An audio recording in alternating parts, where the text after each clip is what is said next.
Hi guys, so I saw these particular clips flying on my FYP and I decided to bring it to you guys so that we can actually talk. Now this is about the Leviathan, and to be honest with you guys, I've not really gotten like a very concrete strong research on this because I've been trying to research throughout yesterday. Even till now my iPad is still with me. You can see that that was actually the last thing that I was still searching about, but I've not really gotten that thing that I'm looking for as to regards to what people are researching, and that is why I am bringing this video. Probably you have enough information you want us to know. Please, we'll be so grateful if you can drop it for us in the comment section. But anyways, these are Black Americans' reaction regarding this Leviathan, and yeah, welcome back to the channel. My name is Sonia. Subscribe, like, comment, and share. And credit belongs to the original creators of every single clips and stitches that you guys are going to be seeing in today's episode.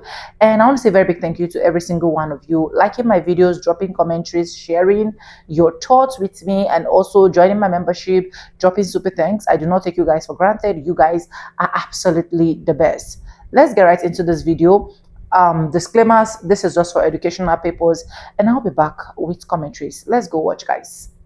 So apparently it's going viral that Leviathan, at least who people think is Leviathan, this spot on the map off the coast of, I believe, Puerto Rico, off the coast of Venezuela, has moved. And there's been some activity there that suggests that there is a living creature that is under the ice. Now remember, a year ago, there was some speculation that this is Leviathan is just asleep. Remember last year, there was a belief that this was Leviathan from the Bible, and they were spotting out like that's his head, that's his eyes, and then you got his nose, his nostrils up there. So a lot of people are thinking that this is Leviathan and he is now awakened. I don't know if it's real or not, but there's been a report that there's been radio signals that has been picking up movement under the ice, that there has been movement under the ice. Now they're saying that it's not just waves, it's actually something moving, and it's the size of a continent. Now, I don't know exactly what this could be. I mean, do I believe that there is Leviathan? Yes. However, from my understanding, Leviathan was slayed in the Bible, so I don't know where people are getting. But then there's a theory that there's a second Leviathan, and that's why he killed one, was to stop them from mating and making multiple. There's a second Leviathan. That's what a lot of people think. However, what do you guys think? This is kind of crazy. I mean, if we do have a continent-sized creature about to awake that is biblical proportion, then we're in some trouble.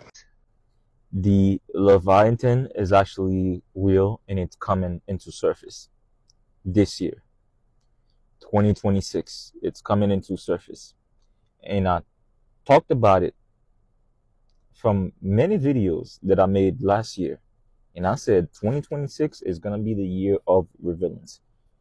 Many creatures, many supernatural beings are gonna reveal themselves. And as you can see, if you go through your For You page or anything about like supernatural, the Leviathan is actually the main subject, and it's revealing itself.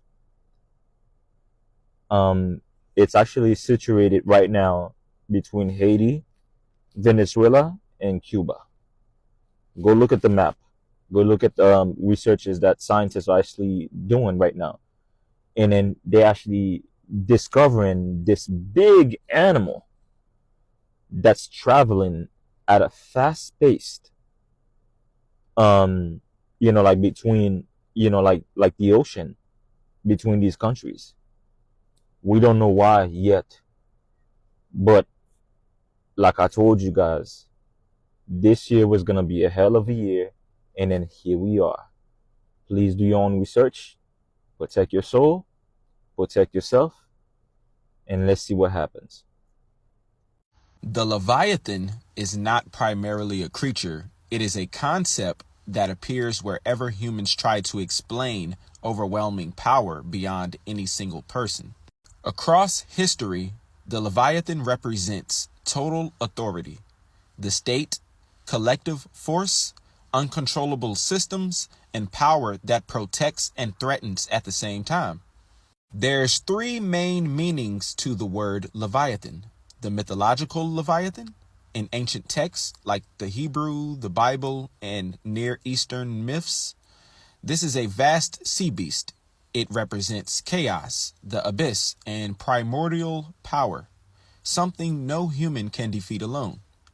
In meaning, it represents nature plus chaos and power beyond individual control. This sets the symbolic foundation. Then we have the political meaning of the word Leviathan, right? This is Thomas Hobbes' version from 1651. He used the word Leviathan as a metaphor for the state. His argument was that humans are violent and unstable without order. To escape chaos, individuals surrender freedom. In return, the state provides security. The state becomes a man-made Leviathan, composed of millions of people, stronger than any one person, and able to enforce peace through fear. The key insight is that the Leviathan is built by the people, but once built, it stands above them. Now let's move on to the systematic meaning. Today, Leviathan is no longer just the government. It is the governments, the corporations, the military, surveillance, law, finance, the bureaucracy, and the data systems. No single ruler controls it. No single person understands it fully. It moves according to incentives, self-preservation, and momentum. This is why the Leviathan feels alive. People describe systems as if they have intent because they persist beyond individuals. They punish resistance. They reward compliance. They adapt to threats. This creates the sensation of an entity, even though it's emergent. So the Leviathan is many hands, one direction, many minds, one outcome. But it has a double nature. This is crucial. Leviathan is both protector and oppressor. Without it, violence rises, contracts fail, and survival becomes local and brutal. With it, freedom is constrained, individuality is reduced, and dissent is managed. This is not a flaw, it is a trade-off. And it expands over time. The Leviathan always grows because threats evolve, complexity increases, coordination demands scale. Each crisis justifies more authority, more surveillance, more regulation. Once power is centralized, it is rarely returned. The system doesn't ask, do we still need this power? It asks, what if we remove it and something goes wrong? Fear always wins that argument. From the individual perspective, you cannot fight the Leviathan directly. You cannot escape it completely. You interact with it through interfaces, the laws, money, permits, digital systems, institutions. Resistance that ignores this reality burns out quick. Survival comes from navigation, not confrontation. And honestly, they be linking the Leviathan to the Illuminati because people feel powerless, watched, constrained, outmatched, rather than face an impersonal system that the mind invents. This is secret rulers, hidden councils, and masterminds. This gives the Leviathan a face when you do that type of thing. But the truth is colder. No single controller, no final villain, just a layered system, optimizing for stability. The most important insight here is that the Leviathan does not care about morality. It cares about continuity, predictability, control of risk. Good intentions do not stop it. Bad intentions do not define it. It follows structure. So the final truth here, and let's laugh and do a sigh of relief, that the Leviathan is not coming. You already live inside it. It is built from laws you follow, systems you depend on, institutions you cannot get out of, and it protects you from chaos and limits you to remain stable. The tension is permanent. So get used to it.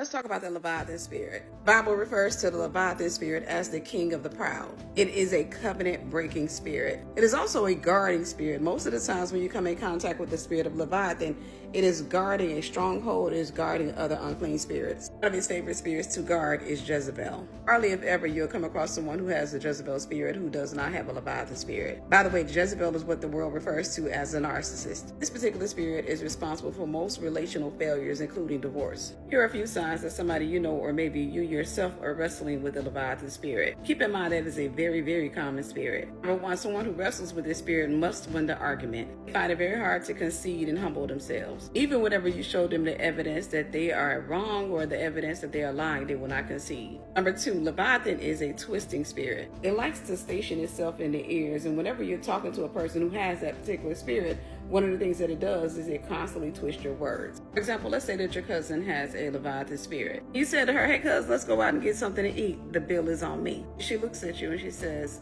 "I can pay for my own food, you know." And you're like, "No, I'm just trying to be nice. I just want to be a blessing to you." She turns and she says, "No, because you offered to pay for my food the last time. You keep on trying to act like I'm a brokey." In this, you were simply being nice. But somebody who has a Leviathan spirit, they will twist your words. They hear what you didn't say. They read between the lines. Then again, they will hone in on one thing that you say in a conversation, and they'll try to twist the conversation to go in their favor by honing in on that. Even though you're trying to make a different point, and what you said is not major, had no negative undertones, what have you, somebody who has a Leviathan spirit will take that one point and they won't let you get past it. For example, you may say to somebody, "I love you, but I can't keep doing this." You're going to have to start cleaning up behind yourself. And they'll say, "What do you mean you can't keep doing this? So what you trying to say, you finna put me out the house?" Like, "No, I'm trying to make a point. You have to start cleaning up behind yourself." And they say, "No, you said you can't keep doing this. You said you can't keep doing this. So what you saying, I'm a burden?" And that they won't let you move past that statement to make a clear point because they want to win the argument. Again, they are the children of pride. Number three, this one may stir your grits. People who have a Leviathan spirit don't do very well in relationships. They often brag about the fact that they cut people off easily. Wait, don't come for me. I know you probably said that a few times, but that is a symptom of pride. But it doesn't necessarily mean that you have the Leviathan spirit. Look for the other symptoms. After all, you can cough and not have a cold. You can itch and not have poison ivy. You have to look for other symptoms. But people who have that particular spirit don't do very well in relationships because of their pride. I often think of pride like fat, and a relationship being a room that two people enter into. That room has a certain measure of space. It has capacity. Now, two healthy people can fit into that room easily, and they'll have room to grow. But whenever you're dealing with somebody who has a Leviathan spirit, you got to make room for all of their personality, all of their insecurities, all of their fears, their traumas, their needs, their demands, their bigger than life personality. They'll say things like, "Just let me be me. I don't fool with people who don't let me be myself." Whenever you're dealing with somebody who has a Leviathan spirit, there is very little room for you in that relationship. They're going to do the majority of the talking. Almost everything is going to be about them, how they feel, what they want, what they don't want. Before, remember we talked about Leviathan being a twisting spirit. He will also twist that person's perspective of you. This is typically toward the end of a relationship. He is likened it to an alligator. One of the things that an alligator will do whenever it wants to slaughter its prey is it will grab a limb and it will start to flip its body again and again and again until it dismembers that limb from that person. That's exactly what the Leviathan spirit does. It will twist a person's perspective of you. So almost everything you say, everything you do, they interpret it wrong. Two examples of this is, let's say that you have a friend and you guys agree to go on a dinner date. She asks you what you're wearing. You say, "I'm not sure, but I got 3 outfits that I'm considering. I got a black gown that has a little bit of sequins in it. I got this black 2-piece suit that has like a sequin sleeve. I also have this white dress that I'm thinking about. And then I think I have a green dress that I haven't tried on yet, but I might wear that." Her friend may start to think, if she has a Leviathan spirit, she doesn't want to tell me because she's trying to show me out. One of the things I notice about people who have this spirit is that they're always thinking for other people. They're always trying to interpret your behavior or your thoughts. So in this, the friend may say, "She's trying to look prettier than me. She's trying to be competitive." So she may show up at the restaurant with a slight attitude because the whole car ride there, she's having all types of negative thoughts about you. Courtesy of Leviathan, of course. That's why the Bible tells us to cast down imaginations and every high thing that exalts itself against the knowledge of God and bring every thought captive to the obedience of Christ. Well, let's say that you're married. Leviathan starts to work against your marriage. He will start to attack you and your spouse's perspective of one another. So your spouse may say, "Every time you go into the kitchen to cook, you put too much salt in the food. I've told you time and time again your food is too salty, but I know the reason that you're doing it because you don't want me to eat it." And you're like, "No, actually the food is not salty at all. I didn't add any salt to the food." And he says, "Why is it salty then?" You say, "It's not salty. Go taste it." And in there you discover that he didn't taste the food. He just assumed. So, okay, well, I go taste it. I just thought, because every time you cook, you always put too much salt in the food. Which brings us to the next pointer. They will not apologize. Even in that, when he realizes that he's wrong, he will not apologize. They're too prideful to apologize, because somebody who has a Leviathan spirit thinks that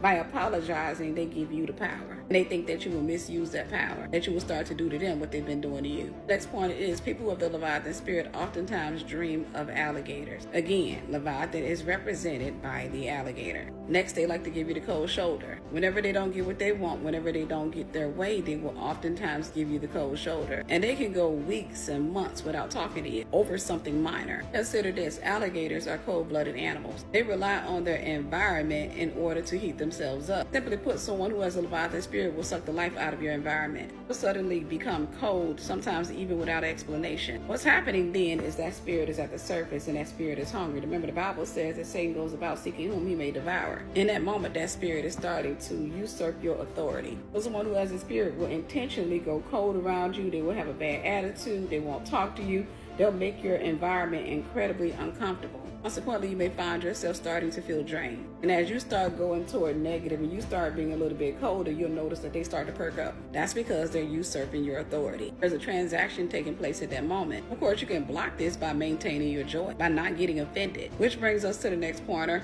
Somebody who has a Leviathan spirit is easily offended. It will almost always feel like you're walking on eggshells with them. Like you have to be super careful that you don't offend them. Some days they may be okay. Other days it will seem as if everything you say and do is under a microscope. For example, you may be talking to, let's say, your husband or your wife, and you're saying something funny. And while you're talking and while you're joking, you may start noticing that they're frowning. And they say, what? And it kind of throws you off because you're in a light mood, you're in a happy mood, and you're like, I'm just telling you a joke.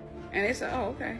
Again, they're easily offended. And on days like that, they are under Leviathan attack, where they're hearing a lot of negative thoughts about you in their head. So they're very sensitive to everything you do and say. And these are the days that you will say, are you in a bad mood? Are you okay? Because these behaviors are oftentimes unprovoked. Another fun fact is, somebody who has a Leviathan spirit does not respect marriage. Side piece and a side dude, guaranteed they have a Leviathan spirit. That's not the only spirit that they have, but they have a Leviathan spirit because, again, it is a covenant-breaking spirit. The cheating spouse has a Leviathan spirit. Another way you can tell is by asking people, what's the longest relationship you've ever been in? Every human being has a pattern. Every single human being has a pattern. Someone who has a Leviathan spirit can only go for so long in relationship. For example, you may start dating a woman and you say, hey, what's your longest relationship? And she says 3 years. Or you may start dating a dude and you may notice that he has 3 children with 3 different women. And he left every last one of the women while they were pregnant or when the child was just a year old. The spirit keeps them on a leash. They can only go so far in their relationship. At the end of a relationship, whenever you're dealing with somebody who has a Leviathan spirit, it will seem as if they never knew you. They can become incredibly cold.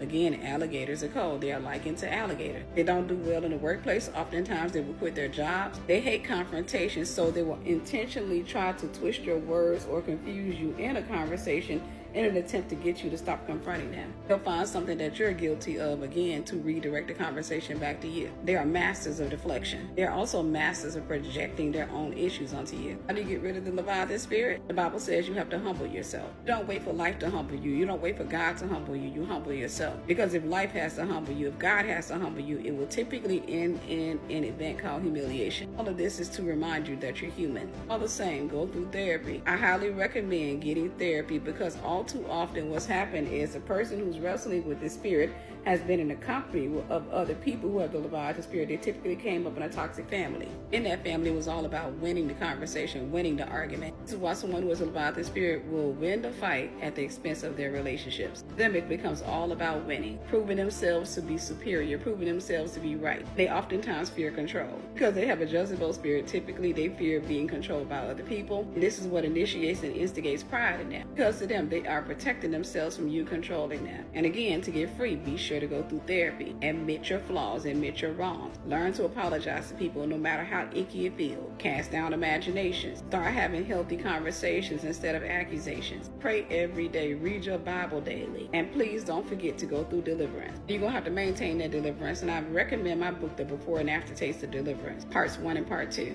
Do you know somebody who has that particular spirit? If so, tell your story in the comment section. And if you have any questions about that particular spirit, I will try to answer as many as I can. Like and subscribe for more. So I've been getting some dreams, and with clear instructions was led to share them. 1. there will be famine upon this land and every other land there is. People will start to fight over food because there will be shortage in a lot of things. Second, I dreamt that I was on a boat out in the sea, the Caribbean Sea. And so in the dream, I saw this thing in the water that looked like a snake, but it was extremely big and long. I tried to kill it. I thought that it was dead, but when I looked, it came back and it started moving right beside of the boat that I was in. The men on the boat kept saying that we should kill it. But so they tried to kill it, or so they kill it, so this something come back. In the dream, I then said that it was the Leviathan, and the Leviathan cannot be killed by any human being. It is God himself that can kill the Leviathan. When I woke up out of that dream, I started asking what the dream could have mean. Then instantly I got the revelation that there is a warfare that is going on in our Caribbean Sea. I don't know what it is. I don't know what it is about. But all I can say is, fishermen, be careful when you're out there doing fishing. Be careful of the waters, because our waters are now under serious attack. And as far as I can see in the vision, the Leviathan is awake. What if the reason why all these creatures that we ain't seen in 1,000 years since time before memorial, and they now all of a sudden floating back up to the top of the ocean like Eddie Kane on the 5 Heartbeats talking about and we don't know why, and can't nobody figure it out, and everybody's sitting around looking stupid at each other like, what is going on, guys? We haven't seen them. We only saw them in a picture book. We only saw fossils of them, and now we're seeing the real version. What's going on? And don't nobody know, and can't nobody figure it out, and the only people that know is the animals that came up, but they can't tell us, because by the time they make it up to the top, baby, they don't got no will to survive. They can't go on. They just give up the ghost right then and there.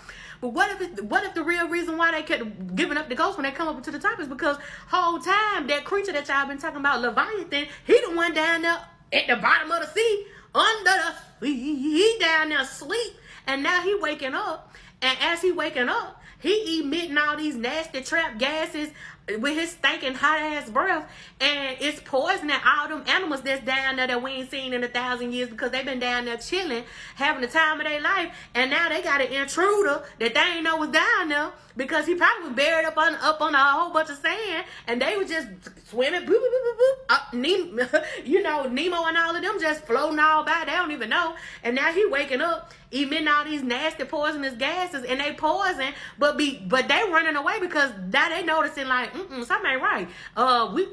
It's a danger, and he heating up the water because they say he breathed fire. So now he got the water boiling. He waking up. He disoriented. All these animals, they scared. They running up to the top. But by the time they make it up to the top, they don't even realize they probably poison. Which is why by the time they get there, they can't tell nobody. So they just go ahead and let it go. And now we sitting here like some sitting ducks because we don't know what's going on. And the whole time Leviathan ready to charge up like he Godzilla somebody. And I just want to say, Leviathan, don't piss me off, baby. If you gonna come back, baby, come back before I pay all these bills. Because if I pay these bills and you decide you want to come back the next day, baby, me and you gonna have some problems. It all makes sense now. If the U.S. or if the Leviathan did wake up like this big, huge creature in the ocean, that would make sense. Everything would make sense. Y'all, so stay with me. And this is for entertainment purposes only. This is just me thinking. This is hypothetical. This is all what ifs. That's all. What if human trafficking is them feeding the Leviathan, this thing, this whole time? Like, what if those prices and things like that, the reason why we can't find the peace is because they're feeding it to this creature. Like, what if they've been feeding it to this creature the whole time? Like, and what if the new sun and the sun the whole time was like a heat lamp? Like, what if we're in like a big aquarium? I know, like on a mass scale. It doesn't feel like that because we're humans and we feel like we know everything, technology, and so smart, right? But what if we are like in like a fish tank, so to speak, and like we're just food. We're food. But even though we're just food, we have adapted to the ways of the world. Like, we still live in our lives, cars and all that, but the government knows. And they have to, they can't say it. They can't be like, y'all, it's a big creature that we kept him at bay for as long as possible, but now he's surfacing. And a lot of people and I heard about, like I said, the underwater volcanoes that are happening. Maybe that's what's making him come to shore. And also the other fish and all that stuff are also scared of him. But also the overfishing could be causing not enough fish to be in the ocean to sustain this major, big, huge monster beast thingy. I'm sure that it has to eat a lot. And if other animals aren't getting fish, then he's not getting it either. I also feel like this is why I feel like the earth is like, at this point I'm like, is it earth or is it flat or round? But I do feel like it's flat.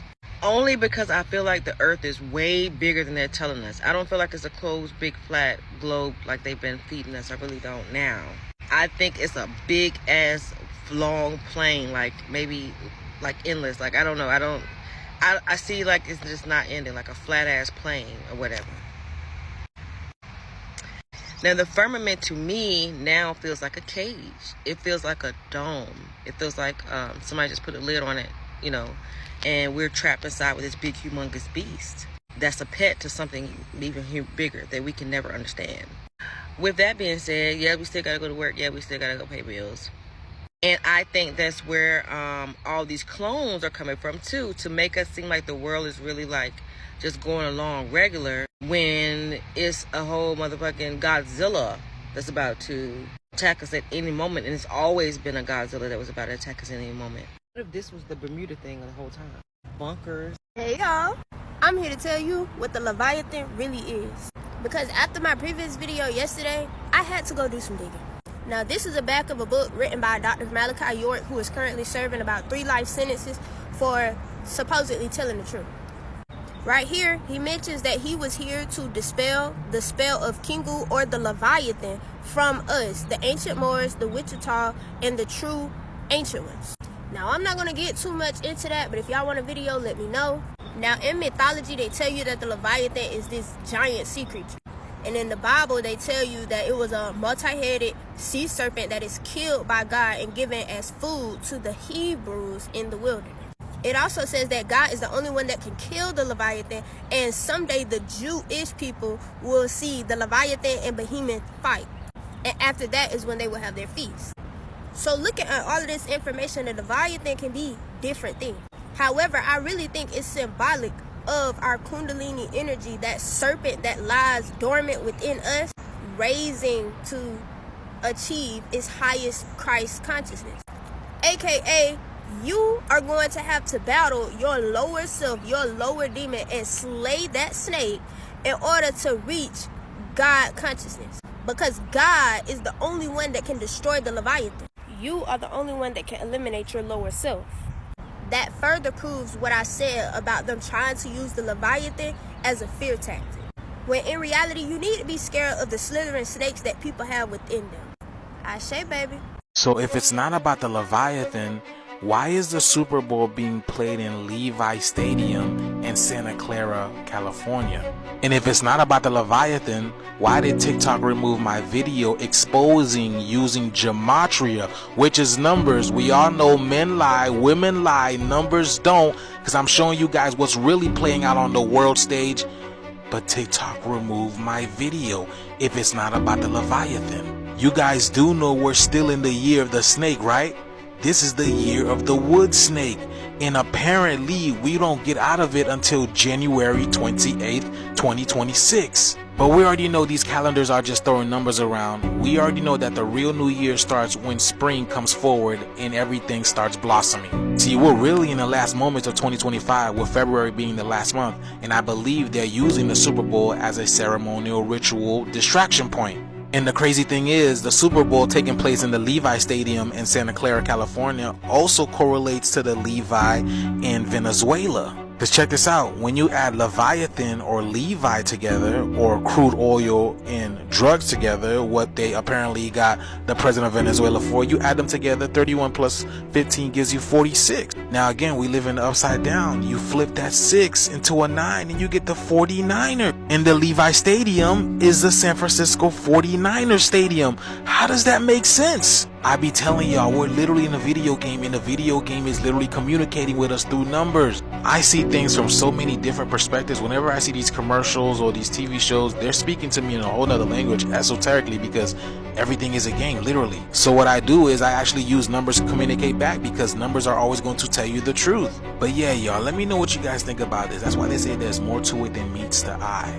But nonetheless, they've been told us to wash the water. The shift is here. Let's get it. Peace and Have you guys heard Leviathan may be here? Leviathan may be in the sea. If you haven't heard of Leviathan, Leviathan is a serpent that was created by God. There were two Leviathans, but God destroyed one and fed it to the righteous. You can read in the book of Psalms. There's scripture also in the book of Job, in the book of Isaiah. And God destroyed one in order to keep order, because two Leviathans will wreak havoc on all the earth. They would create too much chaos. But it was created to show the true power of God over all his creation. And it is a very, very powerful being. And it will come to light. It will come out soon to be. It is a end times revelation. And people have been talking about it lately. We're not sure if people have been truly like noticing signs of Leviathan or not, how legitimate it is. However, I think it is definitely prophetic that people have been bringing this up now, and this has been a big topic. It is definitely prophetic, and it is signs of the times for sure. Not even sure if you've seen the video of all the orcas like screaming and washing up on shore, trying to get out of the ocean. Everyone's like, what is wrong? This has never happened before. This isn't normal. And then what are those fish? I forgot. The fish that lives like 3,000 feet below in the darkness and is washing up on shore. It literally slipped my mind, but it's just some weird phenomenons happening, and people are just saying these are signs of Leviathan, possibly. So what do you guys think? Have you guys seen anything else? Is this all new to you? Like, let me know what you guys think. Let me say, Kanyamba and Leviathan are not the same thing. Leviathan is disciplined and can live with any spirit, and Kanyamba is ruthless and cannot live with another spirit. You continue, brother, and say that maybe you need to make a video. Go make a video in your own side. Hi, people of God. Thank you. Guys, we are talking about spiritual things and spiritual beings, and then physical things that manifest in the physical.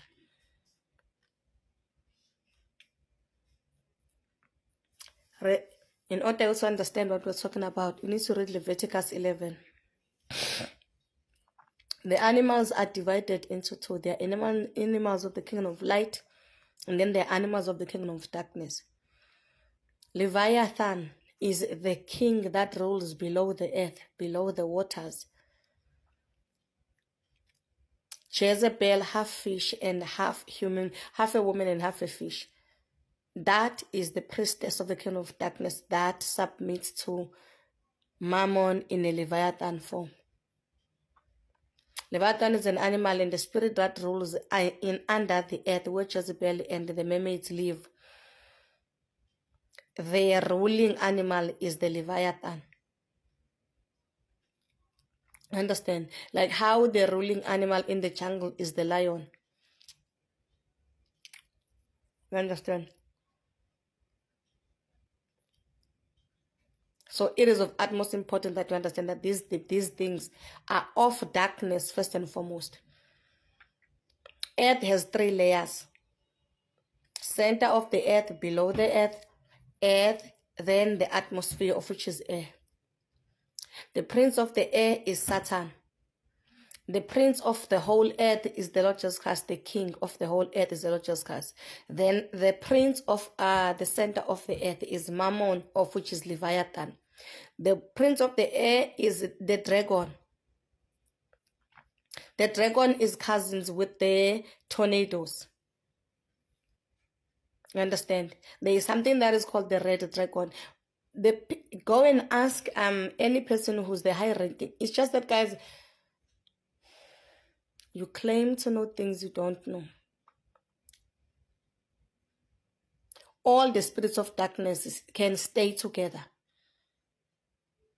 All the spirits of darkness, prince of the air and prince mermaids and under and Leviathan and the dragons underwater, they are all relatives. They're all in covenant with each other, but are the enemy of the planet Earth, the Lord Jesus Christ.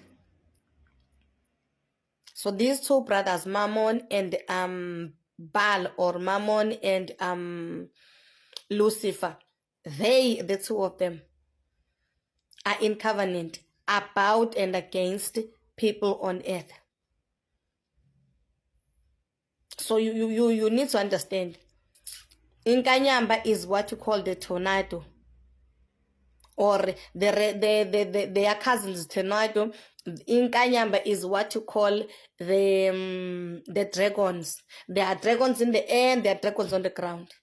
There is what you call a red dragon. It's in the air. It's the prince of the air, Satan. Then there are dragons that are walking on the ground. And at the center of the earth, there are cave systems in this world that lead to below the earth. The kingdom of darkness, the people who have worked for the kingdom of darkness, they know what I'm talking about. Inkanyamba can live with whoever that he wants to live with. He's living with his son. She's living with her sons in second heaven. That red dragon is what you call a god, the mother. She lives there. Satan and her mother is literally Satan and the mother, the Satan, the son, and his brothers. They live. They are bound, physically bound in second heaven. But because they are spirits, spirit knows no bounds, so they can go and make covenants in the earth. So stop teaching the children of the Most High what you think you know, because what the devil does is he lies to a sorcerer, he lies to this one, he lies to that one, he lies to that one. All of the kingdom of darkness, there's very few people in the kingdom of darkness who knows what's going on. That is the highest ranking of them. Kingdom of darkness, of which is the sorcerers and the worshippers of Lucifer. Those who are the CIA, the mercenaries of the kingdom of darkness, the Roman Catholic Church, they know exactly who is who in which zoo. So when you think you can explain those things, unless you are in the occult, the people in the occult, the people in the Freemasons, they know who is who. Unless you are a 30 degree and above, then you get to know these things I'm talking about. In general, you would not know, because the devil will lie to you. The devil is lying to everyone in the kingdom of darkness. The reason why the Sangomas know who's a witch is because they are friends and relatives with the Sangomas. The devil will take the firstborn to make him a sorcerer, the secondborn to make him the ritualist, the third one to make her or him the umtagat, or the spiritist, or the witch. All of these things, and then the fourth one will be going to a uniform church. All these four are working for the kingdom of darkness. So izinyanga, izangoma, the babalauzi, the uniform churches, all is what the Lord calls the narrow gate. They work for the kingdom of darkness the same way. The only difference is the witches, they work at the basement with the animals and all the props. Then there is the first floor, of which is where the sangomas, that is where you get the covenant, or you get customer services. They lead you in or let you out or tell you what's wrong with you. That's where the queries are handled, the sangomas and the spiritists and the mediums. Then you get the first floor, of which is the sorcerer's pharmaceutical. This is what you call the healers of which is sometimes they are warlocks. There in the first floor, there are wizards, there are sorcerers, there what you call the traditional healers. They are all evil. They are all working for darkness. These are just what the Bible calls the thieves, the murderers, and the destroyers. That's it. What you are dealing with is literally John 10:10, stealing, killing, and destroying, and Ephesians 6 verse 12. Principalities, second heaven, powers, Baphomet and Jezebel. Then you got rulers, of which is the 7 rulers that rules all the jail systems of the world, because the earth is jailed by the devil. It runs according to the jail systems of the world. There are 7 sons of Satan that are there. The rulers, they rule regions. This is why the laws in this side of town might not apply to the other side of town, regardless of whether you're in the same country or even if you're in the same neighborhood. You can be in the same town, the rules are different because the rulers are different. After the rulers, then you get spiritual wickedness in high places. Spiritual wickedness in high places comes in 4 forms. That is witches, wizards, warlocks, occultists, and all ritualists. I hope this makes sense. Anyways, welcome back, guys, and thank you so much for watching to this point. So I was able to pull out a little bit of research, but like I said, I'm still confused. That is why I'm actually bringing this video, so that the both of us can actually understand each other. And I just want to really understand where all of this is coming from. And I have another reactions for coming from the white folks, of which I'm still going to go ahead and put it out probably after this video, because the 2 reactions are that the ones that is coming from black people and the one that is coming from white people is quite different. But anyways, let's just continue, and let me just go ahead and play this for now so that you can listen. Leviathan in America doesn't refer to just one thing. Across U.S. history, it has been used as a religious symbol, a political idea, a literary figure, and a metaphor for power. Here's how it developed over time. Biblical roots. Early America, 1600s to 1700s. Leviathan originates in the Bible, Job, Psalms, Isaiah, as a chaotic sea monster, symbolizing chaos, evil, forces beyond human control, God's ultimate power over creation. In colonial America, Puritans brought this imagery with them. Leviathan often symbolized Satan, the dangers of the wilderness, the uncontrollable ocean. Early American sermons and writings used Leviathan to warn against moral disorder and divine judgment. Thomas Hobbes and political thought. Influence on America. Although Hobbes was English, his book Leviathan, 1651, deeply influenced American political thinking. Hobbes's Leviathan.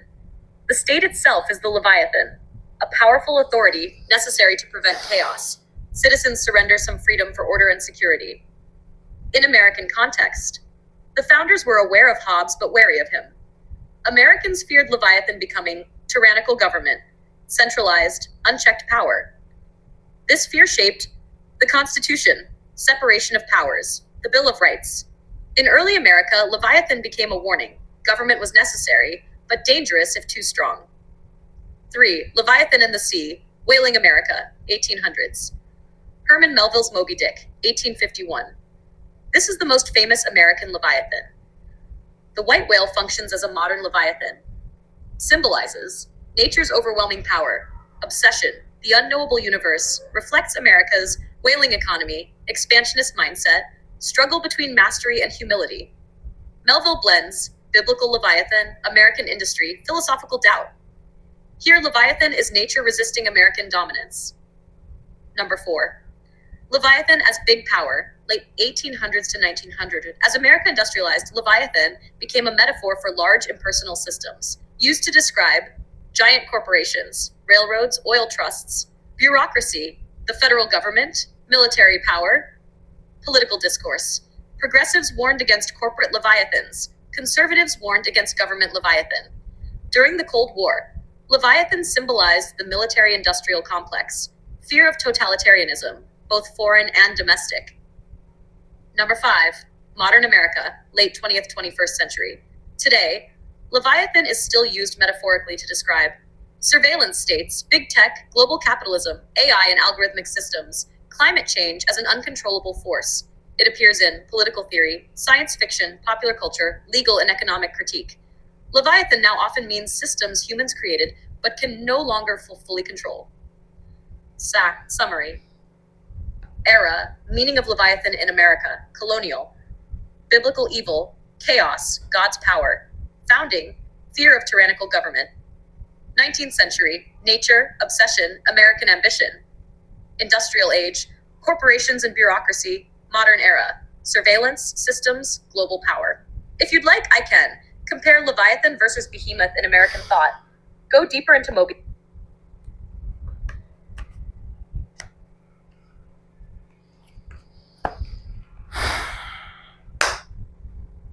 It's just a whole lot. Just let me know what you think. And let me know your opinion, please. I still cannot lie. I have not really understand the in-depth of this. Because with the reaction I'm getting from the Black Americans is different from the reaction I'm getting from the white folks. Like I said, I'm going to also upload that. But I just know that it is centered against power. Let me know what you think. Credit belongs to the original creators of every single clips and stitches we have in our today's episode.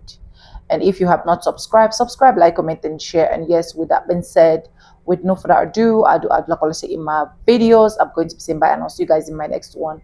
This video is just for educational purpose. That is why I want us to interact more in the comment section. So I will be waiting for your comments. I love to read comments. I'll see you guys later. Bye for now. I love you guys. Mwah.